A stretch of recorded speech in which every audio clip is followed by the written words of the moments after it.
அசோக்கு பாத்தியா எந்த இடத்துல வந்து நிக்காம பாத்தியா? பொண்ணு பின்னால போனா இப்படிதான் வாழ்க்கையில முன்னேறக்கானதை மட்டும் பாரு. இப்ப கோயிலுக்கு உன்னை கூட்டு வந்து நினைக்கிறேன். கோயிலுக்குள்ள அதுக்கு நேரம் எதுக்கு நினைக்கிற? என்னடா அசோக்கு கோயிலுக்கு இருக்குங்க? அவராவது உனக்கு நல்ல புத்தியை கொடுக்கட்டும்டா.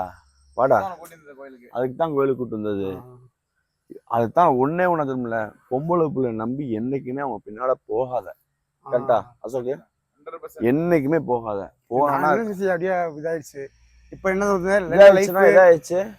என்ன லைஃப் என்ன பிடிக்க லைஃப் எடுத்து போச்சுண்ணா, என்ன பண்றேன்னு தெரியலண்ணா. அப்படின்னு பாத்தீங்கன்னா மோட்டிவேஷன் என்ன பண்றேன்னு தெரியல. செத்துரு, என்ன பண்றது? செத்துறா. வாழ்க்கையை வெறுத்து நீ எதுக்கு இருந்துக்கிட்டு செத்துரு, போய் செத்துரு. ஏன் அதான் உட்காந்துருந்தேன் ஃபீல் பண்ணி உட்காந்து நீயே கூட்டி வந்துட்டீங்க. வாழ்க்கையை வெறுத்து போச்சுங்க அவர். டேய், உன் வாழ்க்கை இன்னொருடைய கனவுடா, என் வாழ்க்கை இன்னொருடைய கனவுடா. கையில் இல்லாதவன் நம்மளுக்கு கை இருந்தா வேலை பார்க்கலாமே, அது பண்ணலாம்னு சொல்லி அவன் ஒரு ட்ரீம்ல போயிட்டு இருக்கான். கரெக்டா அசோக்கு? கால் இல்லாதவன் கால் இருந்தா நம்ம உழைக்கலாமே ஓடலாமே சொல்லி அவன் நினைச்சிட்டு இருக்கான். கை நல்லா இருக்கு, கால் நல்லா இருக்கு, உள்ள சம்பாரி. இப்போ ஒரு ஒரு விஷயம்ப்பா, சம்பாதிக்கிறதோ ஒரு வேலையான விஷயம். அதுக்கு நீ முயற்சி பண்ணி தோத்தாலும் திரும்ப நீ முயற்சி பண்ணணும். தோத்துட்டே இருந்தா என்ன செய்ய? ஒட்ட ரெண்டே தோக்கலாம். வாழ்க்கையே தோல்வியா இருந்தா என்ன பண்றது? வாழ்க்கையே தோல்வியா இருக்கா? என்னத்த வாழ்ந்து கிழிச்ச நீ? எது எடுத்தாலும் தோல்வி தோல்வி தோல்விங்கும் போது மனசு கஷ்டமா இருக்கு. ஏப்பா தோல்விதான்ப்பா. நான் எடுத்துக்கோ, எல்லாமே தோல்விதான். ஆனா ஒரு வெற்றியை நீ பாத்துட்டேன்னா என்ன சொக்கு? ஒரு வெற்றியை பார்த்துட்டா முயற்சி, ஒரு விஷயம் அதை வாங்குறோமோ வாங்கலையோ அதை வாங்குறதுக்கான முயற்சி நம்ம பண்ணமான்றதுதான் முக்கியமான விஷயம். அப்படி போது அந்த இதுக்காக முயற்சி பண்ணு. தோல்வி நீ உனக்கு தோல்வி புதுசா இல்லைண்ணா? தோல்வின்றதான் எல்லாமே இருக்கு. என்ன சொக்கு? அதேதான் எனக்கு தோல்விதான் எல்லாமே. தப்பி தவறி ஏதோ ஒரு இதுல லக்குல ஒரு வெற்றியை பார்த்துட்டோம்னா இல்ல, அதே இது வந்து தோல்வியாலும் பிரச்சனை இல்லை. அதே மாதிரிதான் லைஃபை மட்டும் என்னைக்குமே நான் சொல்ற முடியல. லைஃபை மட்டும் என்ன லைஃப்ன்றத மட்டும் என்னைக்குமே நினைக்காத. அசோ கரெக்டா தப்பா? என்னமே நினைக்க கூடாது. கிடைச்ச வாழ்க்கைய வந்து ஏத்துக்கிட்டு பயணம் செஞ்சு போய்கிட்டே இருக்கணும். உன்னை கடவுள் வந்து இந்த ஒரு நல்ல கை காலு கண்ணு தெரிய அளவுக்குலாம் எல்லாத்துக்கும் நல்ல விஷயத்துக்கு நல்லா படைச்சிருக்காரு. சரியா? இன்னும் சாதிக்க வேண்டியது நிறைய இருக்கு. அதனால ஒரு ட்ரீம் வச்சுக்கிட்டு நீ ஓடிக்கிட்டே இரு. என்ன சோக்கு? அதை விட்டு நைட் நேரத்துல வந்துட்டு ஒரு ஃபீலிங் ஸ்டேட்டஸ் வைக்கிறது, இப்படி வச்சு வந்து ரீல்ஸ் ஷேர் பண்ற இப்படி அப்படின்ற அப்படிலாம் இருக்கக்கூடாது. வாழ்க்கையை வந்து என்னைக்குமே வந்து நேசிச்சு ரசிச்சு அது கூட பயணம் செய்யணும். சரியா? அப்படி நினைக்கிறேன். அண்ணன் ஒரு கட்டத்துலடா ஒரு நாள்டா நியூ இயர் போடா என்னடா லைஃப் அப்படி நினைச்சாலே நம்மளுக்கு உதாயிரும். அப்ப நினைச்சிட்டேன் என்னடான்னு சொல்லிட்டு, அப்போ ஒரு நாள் எதுக்கு இருந்துட்டு செத்துருவோம் அப்படின்னு சொல்லிட்டு போய் முனையால படுத்திருந்தேன். அப்ப படுத்திருக்கும் போது பார்த்தோன்னா என் கூட என் ஃப்ரெண்டு ஒருத்தனை கூட போயிருக்கேன். அவன் சொல்றான், டக்குன்னு சாரா நான் கிளம்பணும் அப்படின்னா. பாத்தீங்களா? அதுதான். அப்ப படுத்துக்கிட்டு நான் சாகருக்கு மூச்சை முட்டி பாக்குறேன், இது பண்றேன், முடியல, பயமா இருக்கு. உண்மைக்கா சொக்க பண்ணி பாக்குறேன், முடியல. அப்போ எனக்குள்ள அந்த ஒரு 20 நிமிஷமா படுத்து யோசிக்கிறேன், எதுக்காக சாகணும், வாழலாமே அப்படின்றத நிறைய சிந்திக்கேன். அப்படிங்கும் போது ஒரு சின்ன ஸ்கிரிப்ட் இதை இன்ஸ்டாகிராம்ல வந்ததோ யாரோ சொன்னதோ சொக்கு, யாரோ சொன்ன விஷயம். அப்ப ஏர்போர்ட்ல ரன்வேல ஃபிளைட் போகுது, போய்கிட்டே இருக்கும்போது டெட் எண்டு காம்பவுண்ட் சவர் நினைச்சுதான் அவ்வளோ ஸ்பீடுல போகுது, 350 கிலோமீட்டர் ஸ்பீட்ல போகுது. அதுக்கடுத்து என்ன செய்யுது, டெட் எண்டுன்னு தெரிஞ்சுதான் போகுது. அதுக்கடுத்து அது பறந்துது. அப்ப எங்க உனக்கு முடியுதோ அந்த இடத்துல நீ வந்து பறக்க போற. லைஃப் உனக்கு எங்க முடியுதோ அங்க உனக்கு வேற ஒரு லைஃப் உனக்கு ஓப்பன் ஆகுது. அதனால கிடைச்ச லைஃபை சிறப்பா பயன்படுத்திட்டு ஜாலியா லைஃப் என்ஜாய் பண்ணு. முக்காவாசி நீ வந்து டிராவல் பண்ணு, பயணம் பண்ணு. அங்க போகும்போது வந்து உனக்கு ஒரு சில விஷயங்கள்லாம் கிடைக்கும். குண்டா ஸ்ட்ரீட்ல குதிரை ஓட்டுனா இதான் நிலைமை. என்ன சொக்கு? சரியா?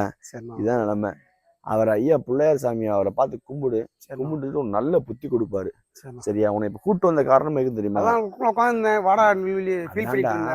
சொன்னா ஆனா இந்த மாதிரி வந்து என்ன சொக்கு ரொம்ப ஒரு மாதிரி வந்து டிப்ரெஷன்ல இருக்க மாதிரி அவன் தெரியுது. ஏதோ நீங்க நைட்டுக்குள்ள ஆளு வந்து ஒரு மாதிரி ஆற மாதிரி தெரியுது அப்படின்னா எனக்கு சங்கடமாகி போச்சு. ஏன்னா தப்புன்னு வந்து கூட இருந்து அப்படி என்னடா சொல்லுமோ அப்போ உனக்கு வந்து தனியா தூக்கிட்டு வந்து ஒரு 2 மணி நேரம் உனக்கு வந்து பாடம் எடுத்த காரணமே அதுக்கு தான். என்ன சொக்கு?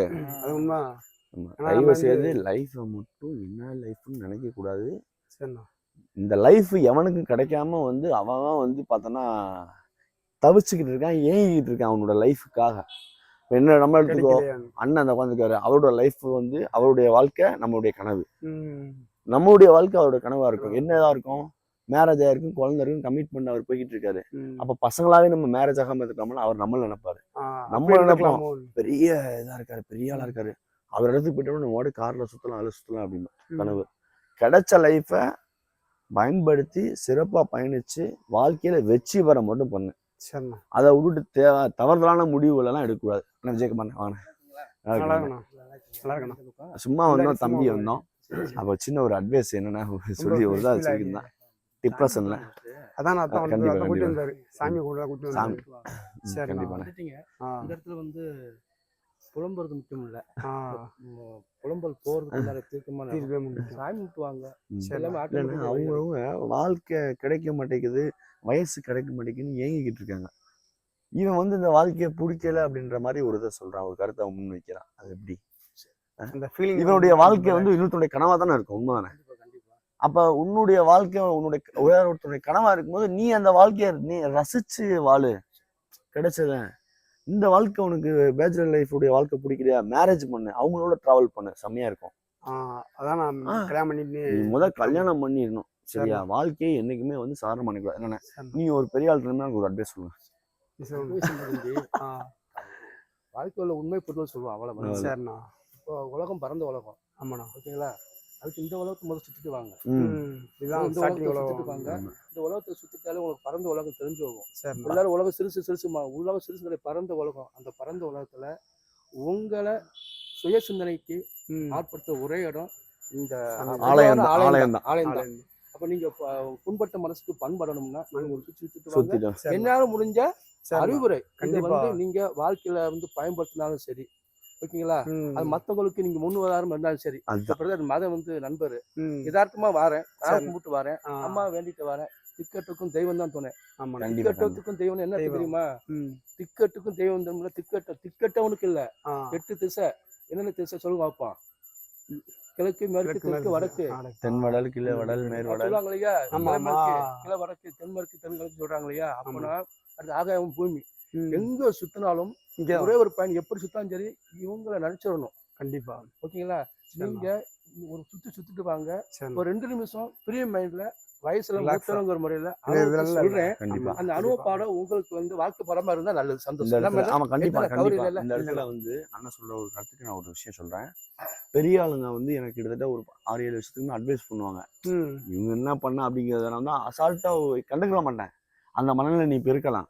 ஆனா இவங்க அந்த சொன்னவங்க எல்லாமே நான் இப்ப நினைச்சு பார்க்கும்போது ஒரு கடவுள் மாதிரி அவன் அந்த வார்த்தையெல்லாம் சொன்னாங்களே அப்படின்னு அவன் சொன்ன வார்த்தைகள் எல்லாமே என் மனசுல ஏறும். அப்ப அண்ணன் சொன்ன விஷயம் எல்லாம் உனக்கு பிடிச்ச விஷயம் நீ ஏத்துக்க, பிடிக்காத விஷயம் டெல் பண்ணிக்கும். இதுதான் உண்மை. என்னண்ணே? அதுதான் நீ வந்து இதுக்கு அடுத்து உன்னுடைய வாழ்க்கை மாறுது, பயணங்கள் வேற மாதிரி நல்லா இருப்ப. சாமி கும்பிடுவா.